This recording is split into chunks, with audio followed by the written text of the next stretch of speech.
Hi guys.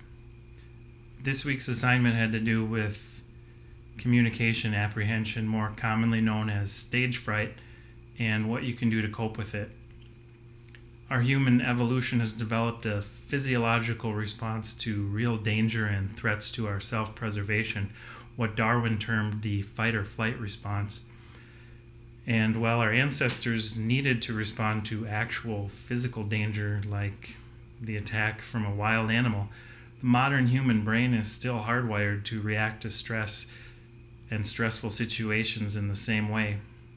Our body responds to what the mind perceives. So, when speaking before an audience, we anticipate that we will be judged and critiqued by others, and our body's response is to send adrenaline to our central nervous system, increasing the heart rate, causing us to sweat, our pupils dilate, we get butterflies in the stomach, we may even feel dizzy or lightheaded. Some well-meaning folks will give you all kinds of advice on how to overcome your fear, what I call the jitters.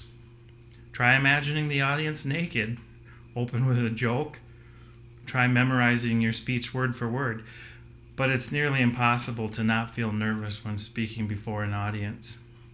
What is useful is to rationalize your fear and learn ways to cope with it. Successful speakers are able to channel that nervous energy and convert it into positive enthusiasm. Anxiety is usually situational, so how we perceive the audience, how familiar we are with them, and whether we perceive them as equals or adversaries will affect how we deal with our fears. The context in which we are speaking will also affect how we feel about it. The truth of the matter is, most audiences won't perceive your nervousness unless you tell them. They're usually more interested in hearing your message than they are in critiquing your image. An online public speaking classroom like this is a great place to practice, because we all know that our classmates are also trying to learn coping strategies, and that everyone will get a turn being in the spotlight. Practice and preparation are two great ways to become more comfortable speaking in front of an audience.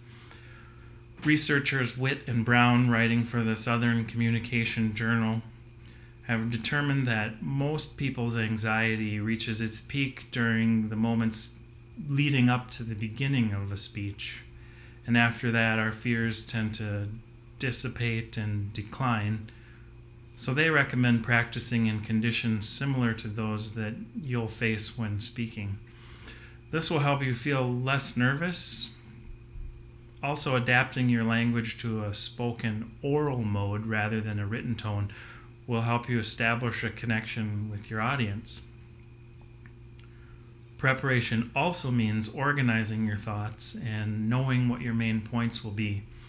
Having an outline will help you transition from one point to the next so you won't get lost or stumble. Lastly, knowing what physical symptoms to expect will help you anticipate your body's response to stress. I've found that avoiding caffeine and doing a little stretching helps me to get into speaking mode. Our text also recommends deep breathing and keeping a positive attitude. So if you do slip up and make a mistake, don't worry. Keep your sense of humor about it and your audience will relate.